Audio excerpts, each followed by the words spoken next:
Welcome to Startup Hacks, a We Global Studios podcast. We explore the stories and secret strategies that women entrepreneurs use to save time and money when bootstrapping and building their businesses. I'm your host, Fernanda Carapina, and today I'm so excited to welcome Marissa Waldman. Marissa is the co-founder and Chief Excellence Officer of Leaderology. Marissa and her team are on a critical mission to develop today's leaders and equip them to fearlessly solve tomorrow's challenges. A respected industry executive and Gold Stevie Award winner for women-run workplaces, Marissa has dedicated her entire career to serving her colleagues, her clients, and the HR business community. Welcome, Marissa. Thank you. Thank you for having me.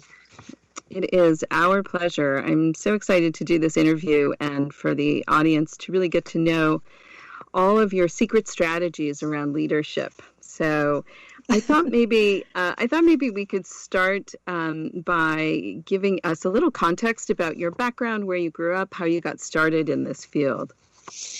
Thank you. So I grew up in Southern California, born and raised, and I'm the youngest of four in a family of six. I come from a very long line of very strong women who sort of stepped into their power, as it were, at their as was appropriate for their time in this world.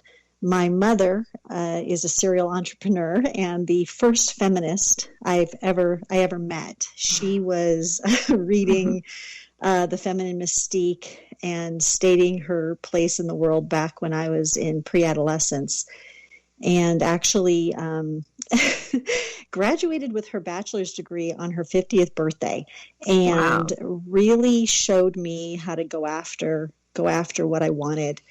And it's funny, one of the earliest pieces of advice she ever gave me that sticks with me still. She said, Marissa, if you stand up straight and walk in like you own the place, 90% of the people are going to get out of your way.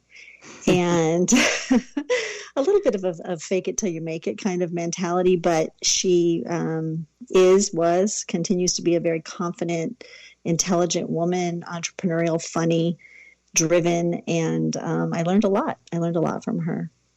Wow, that's wonderful. And what did you think, kind of growing up, watching her kind of come into her own power kind of later in life, going back to school? Had you thought about pursuing an entrepreneurial life at that point, or were you just more focused on going to school and getting job experience? Just focused pretty much on going to school and getting job experience. Both of my parents recreated their careers numerous times.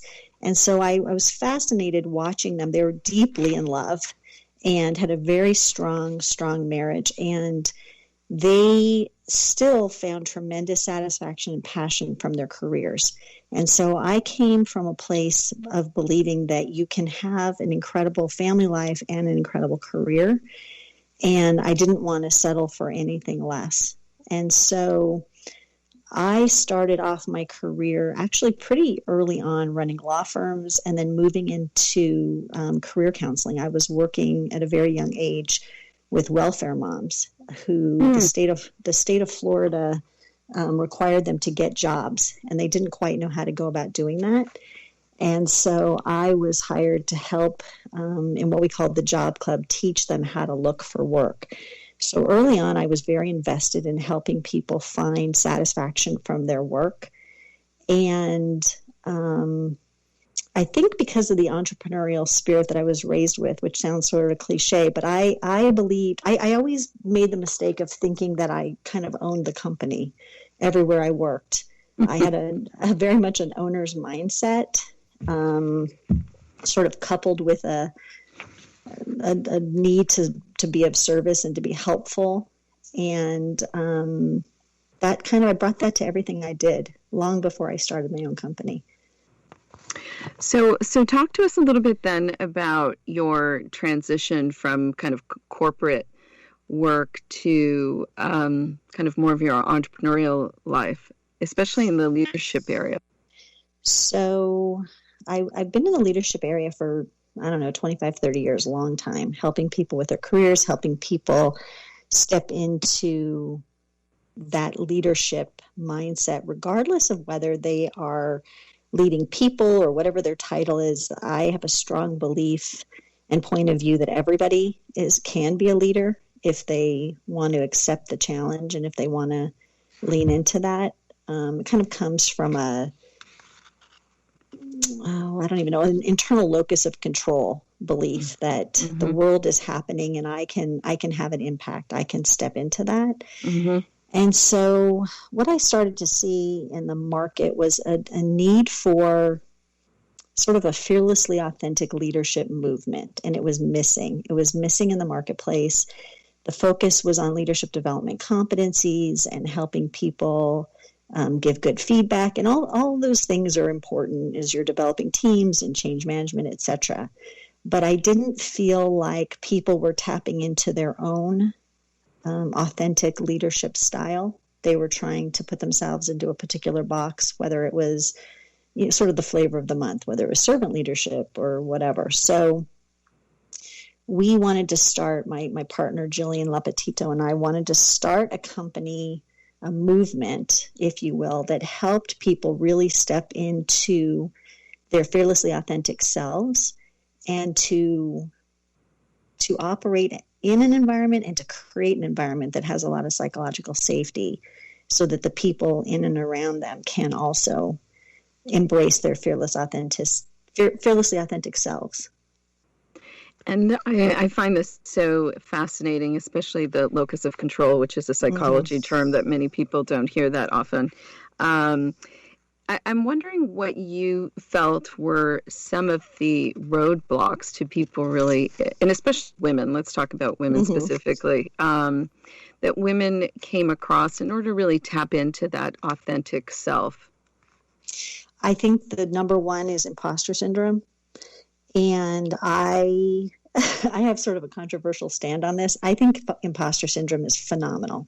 I think we should embrace it. I think we should celebrate it. I think it makes us better leaders. It makes us more curious, more humble, more interested in learning from others. And I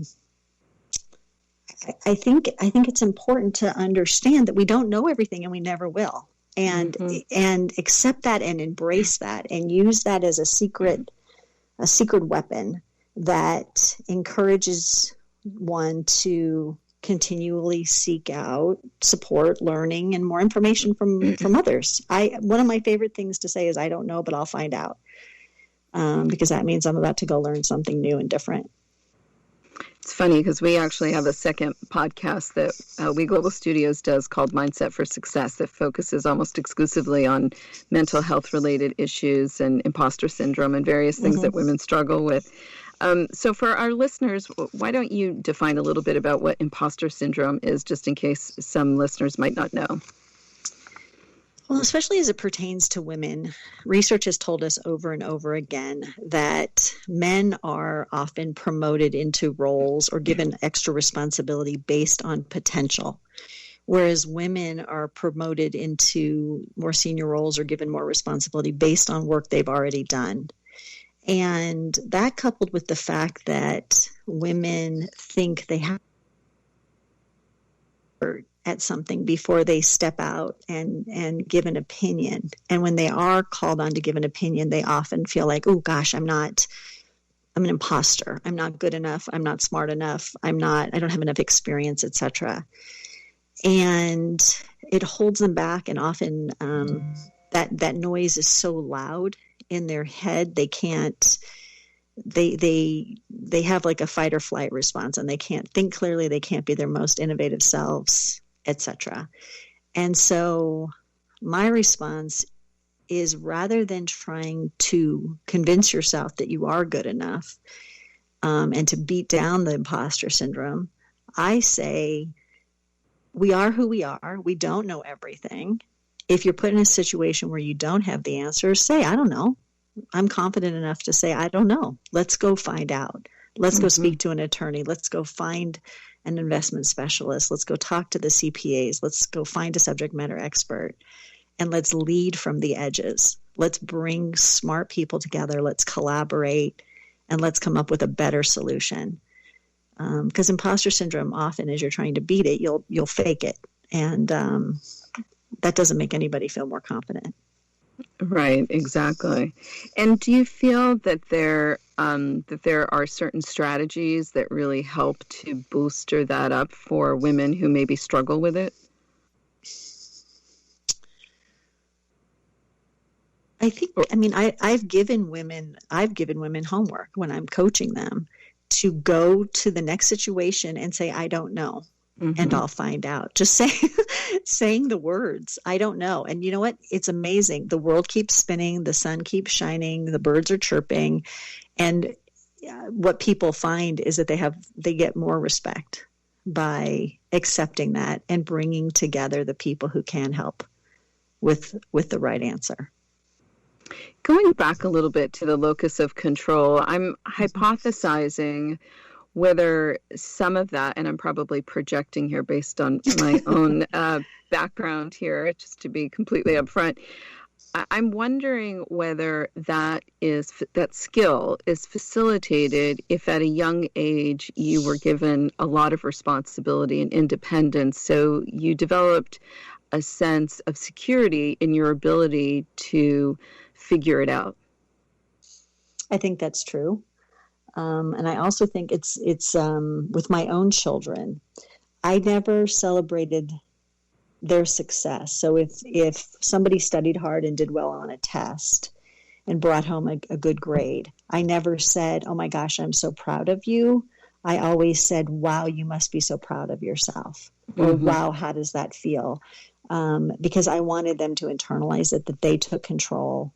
They owned the process, and they achieved the results they were going for.